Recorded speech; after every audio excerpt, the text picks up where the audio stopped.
Hi, everybody. It's Eric Murray from the sugarhuddle.com. Well, yesterday the Eagles easily beat the Giants 34-13 at the Meadowlands. That was the first time all year that a road team won a Thursday night game, and they made it look so easily that they could probably play a second game in a row against the Giants, against a fresh Giants team, and still probably kick their butts. That's how bad it was. Um, the Eagles, they've struggled the last couple weeks in a row.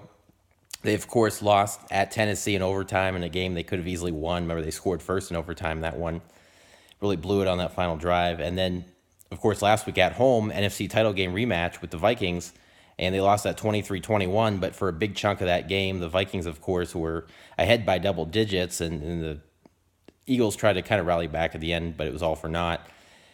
So the Eagles, a lot of people said it's a Super Bowl hangover. Usually the Super Bowl hangovers kind of happen to the losing team, and we've kind of seen that a little bit with the Patriots, but it also can happen to the Super Bowl champions some years, and that's kind of what we saw with the Eagles a little bit so far, and especially the last couple of weeks. And it's Thursday night game. They're playing a terrible Giants team, but nonetheless, short turnaround after a tough loss last week, 2-game losing streak. Giants could easily won last weekend at Carolina, so the fact that the Eagles were able to play as well as they did, winning 34-13, is pretty darn impressive. Right out of the gate, the Eagles just really laid it on the Giants.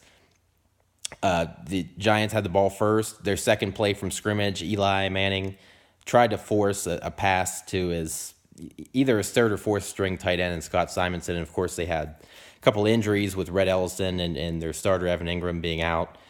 But anyhow, whatever string Simonson is, he tried to force it into Simonson, and there was nowhere to throw it. It was over the middle, and Jordan Hicks, the middle linebacker, had him covered like a blanket, and his arm was like right in front of Simonson, and it deflected, and then Kamu Grugier-Hill, or however the hell you pronounce his name, the Hawaiian kid, he picks it off and returns it 24 yards down to the New York 16. 3 plays later, Carson Wentz, really a great play because he was in the pocket, and then he had to bounce outside, going towards the right sideline, and he chucks it across his body, which is something you're not really supposed to do, but he chucks it across his body, and Alshon Jeffrey's running across the middle of the end zone, and he makes a catch between 2 defenders. Great play all around. And, the Giants, they had some opportunities. They had a couple of drives that could have easily ended in touchdowns. They had some amazing plays from Saquon Barkley, which I'll get to in a moment. But their first couple scoring drives, they end up settling for field goals, the second one being a 21-yarder. So all of a sudden, it's 14-6, whereas it could have easily been like 14-14. And then the Eagles just kept pouring it on. They eventually led 24-6 at half. They had that one scoring drive before half where Wentz found Nelson Aguilar over the middle for a 58-yard gain, where Aguilar broke off his route, and he was wide open and made a big catch, and then that quickly set up another touchdown. And then, of course, in the second half, it was actually 31-6 Eagles, and the Giants, because of Barkley, great 50-yard touchdown run, another big play, and again, I'll get to him more in a minute, but that made 31-13, and then Wendell Smallwood, one of the Eagles' backup running backs, who, of course, has to take on a bigger role now with the Jay Ajayi injury, and, of course, Darren Sproles still being out.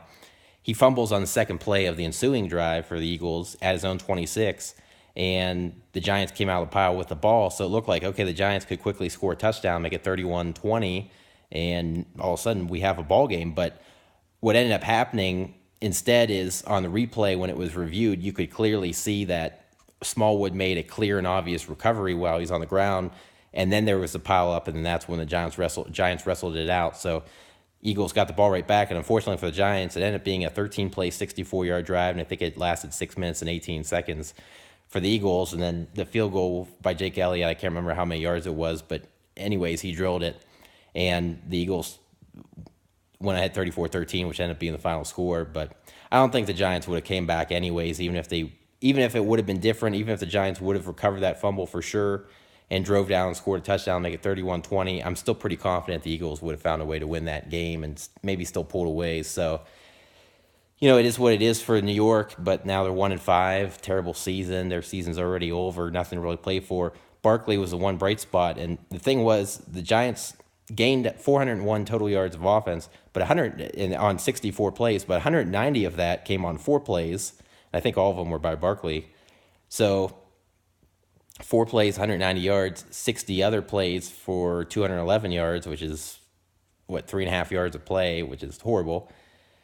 Barkley is unbelievable. I mean, he broke 1 million tackles, and that was the only one negative about the Eagles as a team, especially as a defense on last night, on Thursday night, is that they missed a lot of easy tackles, and they, I know Saquon Barkley can be hard to take down. He can be tough, but still, there was a lot of missed tackles there, and that allowed Barkley to gain a whole bunch of extra yards on a lot of those plays. And of course, his 50-yard touchdown run, he was untouched. So that was the one negative for the Eagles defense, but they did pick off Manning once. They sacked him 4 times. 4 different players got those sacks. Jordan Hicks, who in my NFL preview I picked as the Eagles' key defense player for this game, he tied with Jalen Mills for the team lead with 10 tackles in this game, and he was the reason for that interception at the beginning of the game. But anyways, Barkley was fantastic, and that was the only real bright spot for the Giants, and the only real demerit for the Eagles is Barkley had 229 offensive scrimmage yards, 130 rushing, and 99 receiving on 9 catches. But the thing is, in past weeks, he had over 100 scrimmage yards each of the first 5 weeks prior to this week. But the thing was, it really wasn't mind-blowing by any means because of the fact that rushing-wise, he was having no success. Again, that wasn't his fault because his line's not very good. His quarterback's not very good, obviously, either.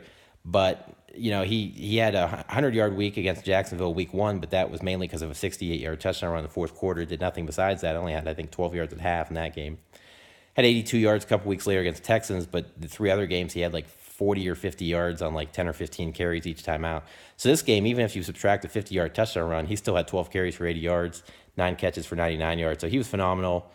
But with that being said, I still think, and you hear New York media and national media talk about it all the time, did the Giants make a mistake? Or some people in media just say flat out that the Giants did make a mistake by not taking quarterback number 2 overall. Instead, they took Barkley, and of course, there was still Sam Darnold that was on the board, who of course went to the Jets, the very next pick, number 3.